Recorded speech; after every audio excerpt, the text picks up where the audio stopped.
What's going on, gardeners? It's Sunday, July 14th, and it is a steamy evening here on the southeastern coast of North Carolina. On today's video, I will show you all how to plant a fruit tree in poorly draining soil. For all of you gardeners that have heavy clay soil, or your soil just tends to hold too much water, if you think you cannot plant a tree in it, this may be the answer you are looking for. If you're new to the channel, please subscribe, hit the bell for notifications, and check out my Amazon store and Spreadshop links in the video description for everything I use in my garden and awesome custom apparel and gear. The overwhelming majority of fruit tree species out there do not do well if you plant them in soil that holds water. They need good drainage because the roots need to breathe. They need soil aeration, and root masses that tend to sit in mucky water generally don't do very well. The percentage of trees that you can actually plant in soil that holds water is very small. They have to be well adapted to deal with those conditions. Here in the coastal southeast, we typically have the opposite problem. We have very sandy soil that drains almost too quickly, so it doesn't hold nutrients very well, and you have to fertilize a lot more aggressively and really build your soil with a lot of organic matter. So up until this point, I haven't had to deal with many conditions of standing water. But this is going to be different. That's because of my love for the avocado tree. I live in southeastern coastal North Carolina, Zone 8B, and that is not exactly considered avocado country. It is way too cold, generally speaking, by an entire hardiness zone or more for most species. But about 6 years ago, I took a gamble planting this Lila avocado tree in ground, and it has been a fantastic success. In fact, you can see the fruits of my labor here.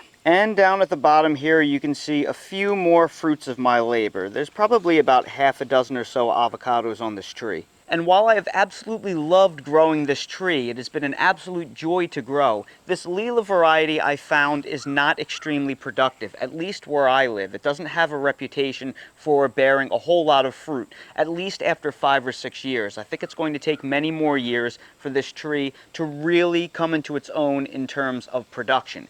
The issue is that because of my climate, this has to be grown in the most protected microclimate in my yard, which in this case is the south-facing wall of my house. So the most protected area of my yard has already been taken up, and I want to grow another avocado variety, another cold-hardy variety that has a reputation for being much more productive, and the most primo spots in my yard are now gone. So because I don't have any real estate left along the southern exposure of my house, the next best place is going to be the rear of my yard. That's because I have this big understory native canopy of trees right here, and that tends to keep this area a little bit warmer, and most importantly, it blocks the frost. And for that reason, I've had a lot of success growing citrus trees up against this back wall. I have 5 different varieties of citrus, and I also have a pomegranate planted back here, because this is such a protected location. Here's the problem. A little over 6 years ago, I had my house built on this plot of land,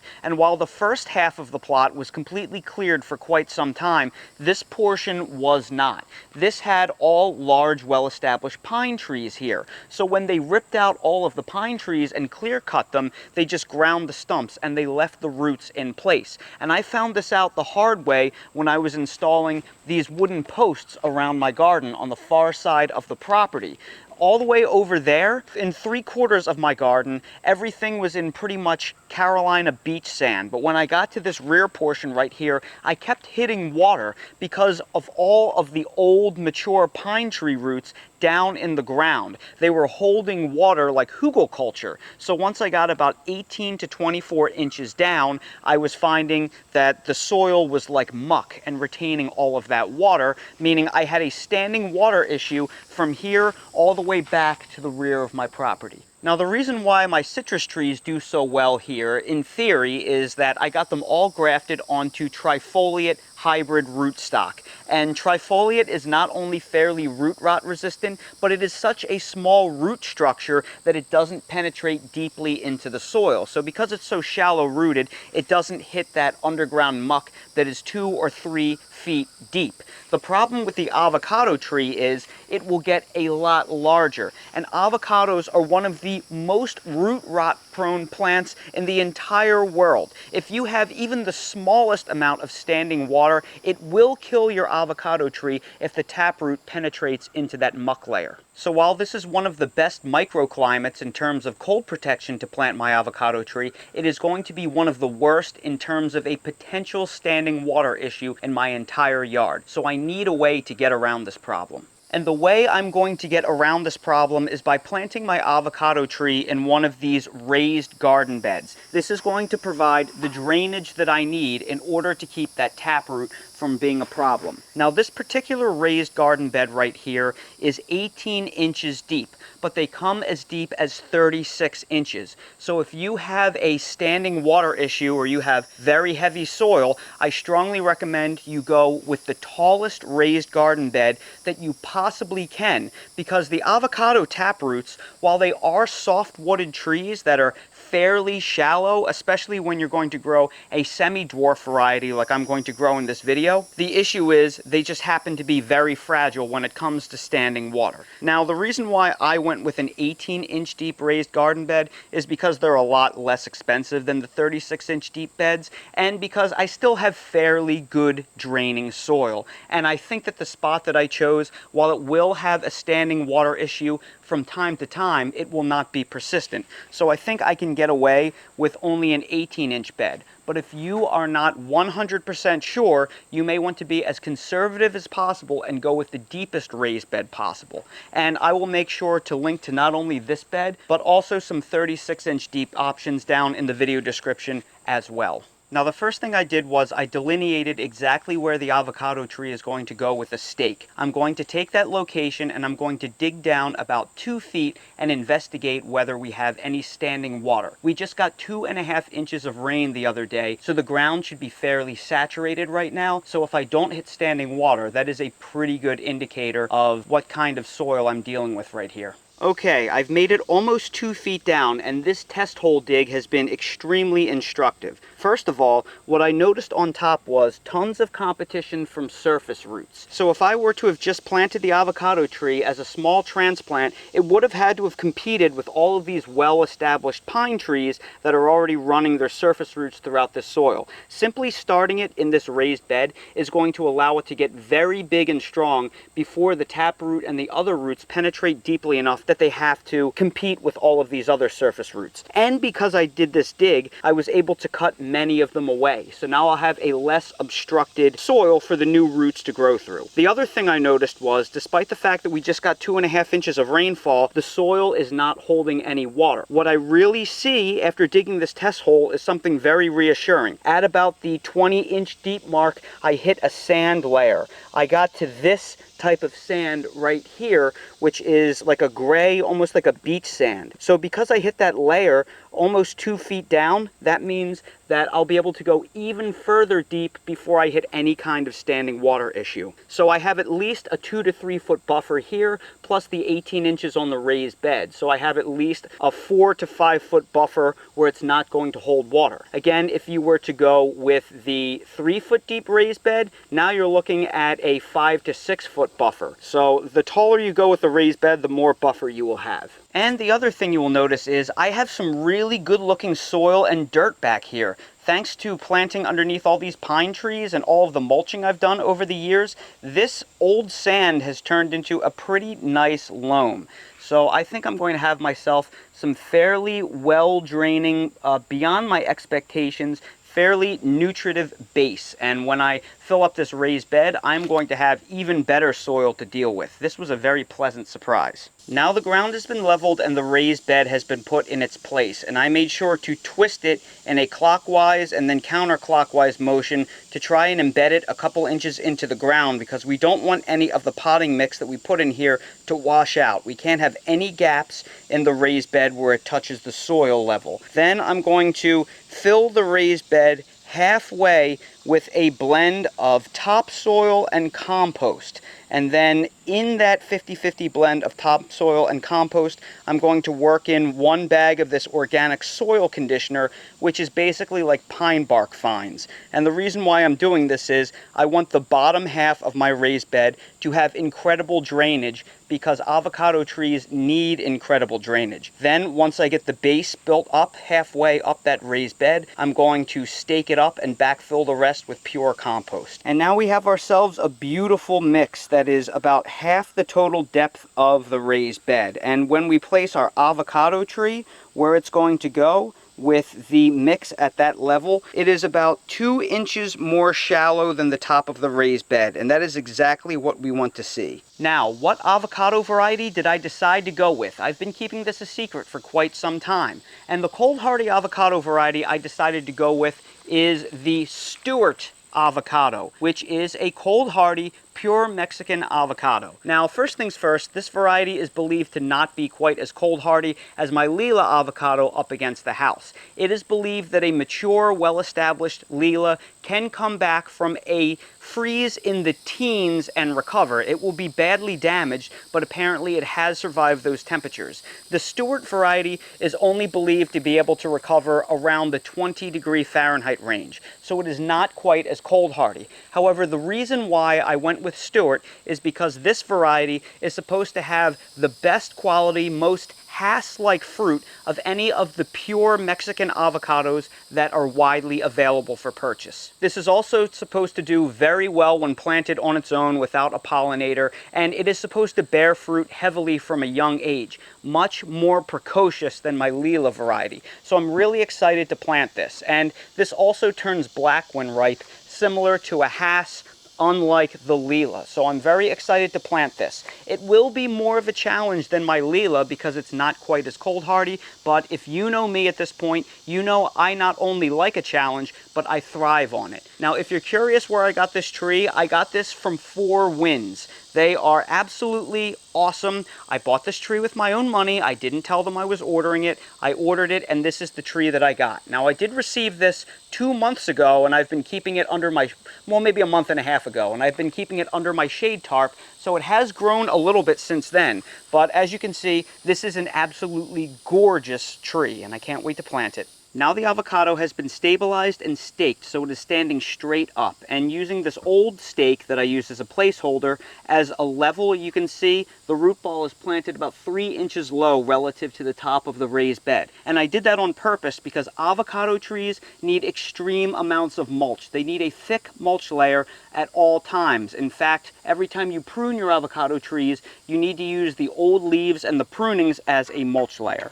So now that I have the avocado planted, I'm going to take some bone meal and I'm going to dust the root ball and all around the root ball with about 2 handfuls, and that is going to provide the calcium and phosphorus for excellent root development. And then I'm going to use an all-purpose organic fertilizer like this Job's Fruit and Nut, and I'm going to throw a few handfuls of that around the root ball as well. Anything around a 5.55 NPK will do.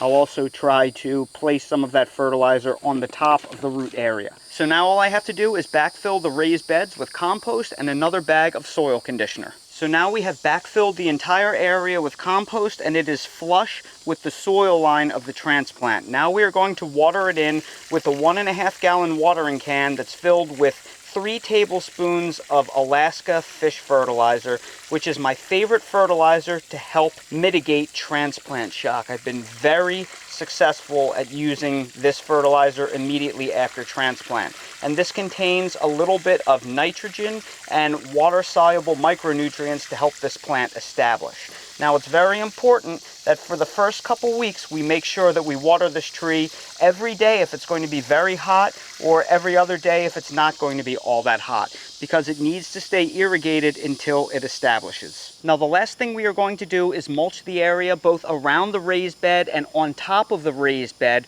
with at least 3 to 4 inches of a natural mulch. Now, I would do this right now, but I'm running out of daylight and I've lost about 3% of my body weight through sweat because it is so disgustingly humid here and so hot. So I'll have to do this tomorrow when I get more energy. But long story short, it doesn't really matter what kind of mulch you use as long as it is a natural mulch. I could use the wheat straw bales that I have laying down there in the sun. I like to sprout the wheat straw and let it age before I use it. I could use something like these pine bark nuggets that you see right here. What I probably will do is I'll mulch around the bottom of the raised beds with the wheat straw, and then I will use the pine bark nuggets on top because they're easier for now to move around while I continue to fertilize the tree and help it establish. Any kind of natural mulch you want to use is your call. Just don't use something like a dyed mulch, don't use a stone mulch, don't use a rubber mulch, because they are not all natural. They are either wood products or rubber products, or they won't break down and add organic matter to your soil. And if all goes according to plan, maybe you'll see me plant this other super secret variety at my new property in Florida. Here we are on August 6th. This avocado tree is doing beautifully. We have gotten tons of rain over the past several weeks, and this raised bed is draining perfectly. The avocado tree is happy. It is dark green, and it is putting on lots of new growth. So as you can see, this method of planting has been perfect. And that right there is a method that you can use to plant a fruit tree in soil that does not drain well. Now please keep in mind that my example of poorly draining soil may not be as bad as some other areas of the country that have hard red clay or something like that. So I urge you to investigate by digging a 2 to 3 foot deep test hole beforehand. Don't do it on the same day that it rains. Wait 2 or 3 days after a rain and then dig down to that 2-3 foot deep level and see if it is still holding water. If it is not, you should be okay to plant most fruit trees in a raised bed that's somewhere between 1.5 to 3 feet above the surface. If it is still holding water at that point, you probably want to find yourself a different spot, or you may want to consider even stacking raised beds to give you even more height above ground. Another thing that I really recommend that you do is to buy dwarf and semi-dwarf fruit trees if you have a standing water problem, because the roots just do not dig as deeply in the soil. If you are going to grow full-size standard rootstocks with trees that can grow to be 30-40 feet tall, that taproot is going to bury deeply, and you may have trouble finding raised beds that are honestly big enough. So this comes down to you engineering your own situation. So please test dig, make sure you don't have any standing water 2 to 3 feet down a few days after a storm. Get yourself smaller varieties of trees. You can design a system where this will work. And of course, like I said, I will place links down in the video description for raised garden beds like I used in this video. I will place a link to the exact one that I used. I'll also give you some taller options that can give you more height off the ground to give you even more projection if your soil is worse than mine. So everybody, I sure hope you found this video helpful. If you did, please make sure to hit that like button, subscribe to the channel, and please ring that notification bell so you're notified when I release more videos like these. Again, if you're curious about any of the products that I used in this video or that I use in real life in my garden, they will all be linked down below in my Amazon storefront in the video description. So expand the video description, click on the Amazon storefront link, and you'll see everything I use in real life. And while you're down there, please check out my spread shop for custom merch if you want to support the channel. Thank you all so much for watching, and I hope to see all of you again on the next video. All right, we have a break in the hurricane rains, and we got Dale, hold on, a brand new toy. This is a manatee. Oh, listen. Oh, that sounds like Dale's hiney at night. Oh, all right, Dale, are you ready? Go! Oh, I can't throw with my left. Go. Hold on, let's try that again with my right hand. All right, Dale, that was very embarrassing. Let me try with my right hand this time. And go, Dale! Oh, let's go get it. Let's get it, buddy. Let's get it. Oh, here he goes. He's not going to let me have it. He's playing keep away. All right, buddy, let's tug. Look at this vicious beast. Oh, he's so sweet. Oh, there's my good little boy. All right, buddy, we'll let you sit there and kill it. Kill your manatee, buddy.